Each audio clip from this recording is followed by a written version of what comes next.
वहां लंका में रावण मूर्छा से जाकर कुछ यज्ञ करने लगा। वह मूर्ख और अत्यंत अज्ञानी हठवश श्री रघुनाथ जी से विरोध करके विजय चाहता है। यहाँ विभीषण सर्व सुधि पाई, सपदि जाय रघुपति सुनाई। नाथ करई रावण एक जागा, सिद्ध भय नहीं मरिय भागा।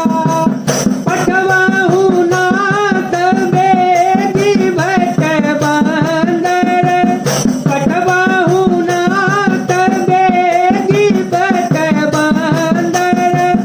करहि विधंस आवद सकंदर, तात होत प्रभु सुबत पठाए। तात होत प्रभु सुबत पठाए। हनुमत दादिय अंगद सवधाए। यहाँ विभीषण ने सब खबर पाई और तुरंत जाकर श्री रघुनाथ जी को कह सुनाई कि हे नाथ, रावण एक यज्ञ कर रहा है, उसके सिद्ध होने पर वह अभागा सहज नहीं मरेगा। हे नाथ, तुरंत वानर योद्धाओं को भेजिए जो यज्ञ का विध्वंस करें, जिससे रावण युद्ध में आवे। प्रातः काल होते ही प्रभु ने वीर योद्धाओं को भेजा। हनुमान और अंगद आदि सब प्रधान वीर दौड़े। कौतुक कूदी चढ़े कपिलंका, कौतुक कूदी चढ़े कपिलंका। बैठे रावण भवन यशंका, बैठे रावण भवन यशंका। यज्ञ करत जवहि सो देखा, सकल कपिह क्रोध विशेषा।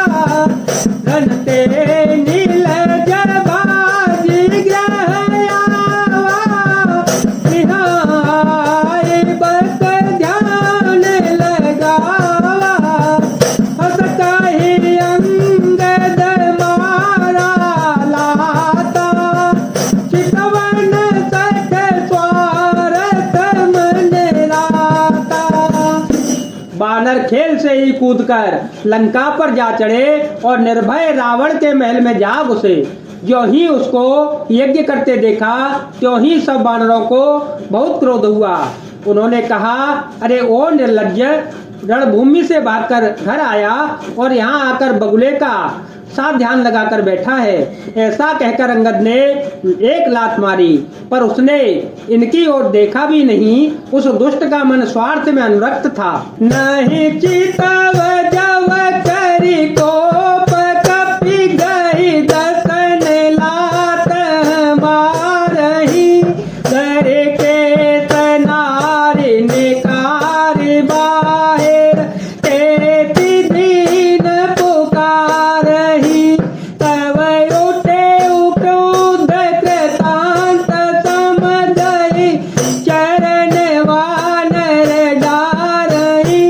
एहि बीच कपिह विध्वंस कतमक, देखि मन महुआरही। जब उसने नहीं देखा तब बानर क्रोध करके उसे दांतों से पकड़कर काटने लगे और लातों से मारने लगे। स्त्रियों को बाल पकड़कर घर से बाहर घसीट कर लाए। वे अत्यंत ही दीन होकर पुकारने लगी। तब रावण काल के समान क्रोधित होकर उठा और बानरों को पैर पकड़कर पटकने लगा। इसी बीच में बानरों ने यज्ञ विध्वंस कर डाला। यह देखकर वह मन में हारने लगा, निराश होने लगा। यज्ञ विध्वंस कुशल कपि आए, रघुपति पास। चले निशाचर क्रोध होए, त्यागी जीवन के आस। यह यज्ञ विध्वंस करके सब चतुर वानर रघुनाथ जी के पास आ गए। तब रावण जी ने की आशा छोड़कर क्रोधित होकर चल पड़ा। चलते हो अति अशुभ भयंकर, बैठा ही गीत उड़ाए सिरा पर, भयो काल बसता हूँ न माना, कहती बजावहु जूद निशाना, चली तमी चरयनी अपारा, बहु गजर कदाति असवारा, प्रभु मुख दाए कल कैसे, कलब समूह अनल कह जैसे। चलते समय अत्यंत भयंकर अमंगल अपशकुन होने लगे। गीध उड़ उड़कर उसके सिरों पर बैठने लगे, किंतु वह काल के वश था, उससे किसी भी अपशकुन को नहीं मानता।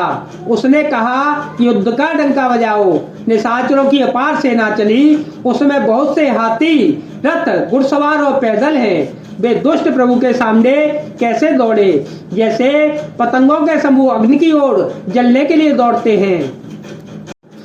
यहाँ देवता स्तुति कीनी, दारुण विपत्ति हमारी दीनी, अवजनी राम खिलावहु एहि, अतिशय दुखित होति वै देहि, देव वचन सुनि प्रभु मुस्काना, उठ रघुबीर सुधारे बाला, जटाजूट तृण बांधे माथे, सोहई सुमन बीच बीच गाते।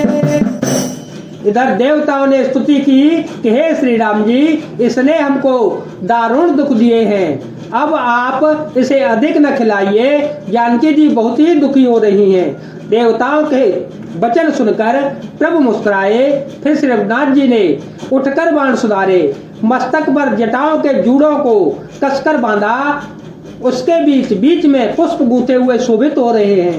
अरुण नयन बारिश तनु श्यामा, अखिल लोक लोचना भिरामा, तट तट परिकर कस्यो निसंगा, कर को दंड कठिन तारंगा।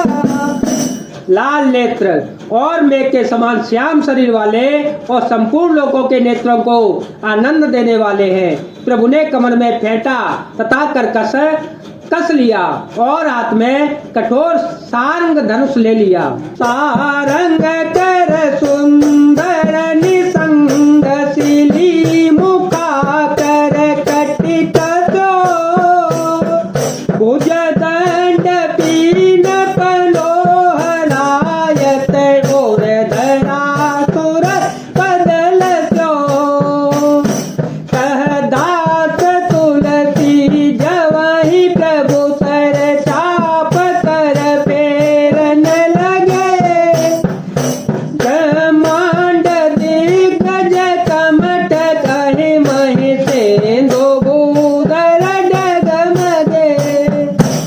प्रभु ने हाथ में सारंग धनुष लेकर कमर में बाणों की खान अक्षय सुंदर तरकस कस लिया।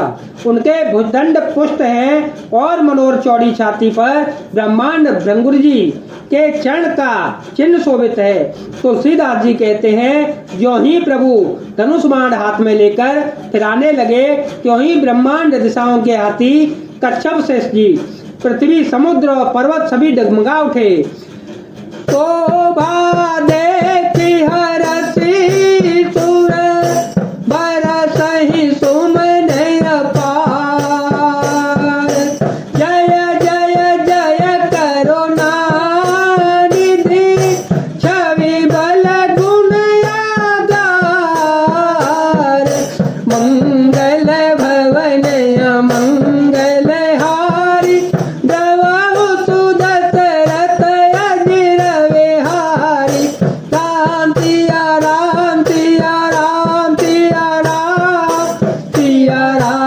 जय राम जय जय राम। भगवान की शोभा देखकर देवता हर्षित होकर फूलों की अपार वर्षा करने लगे और शोभा शक्ति और गुणों के धाम करुणा निधान की प्रभु की जय हो जय हो जय हो ऐसा पुकारने लगे। जय जय श्री राम, जय वीर हनुमान जी महाराज, जय भोलेनाथ, जय दीनानाथ।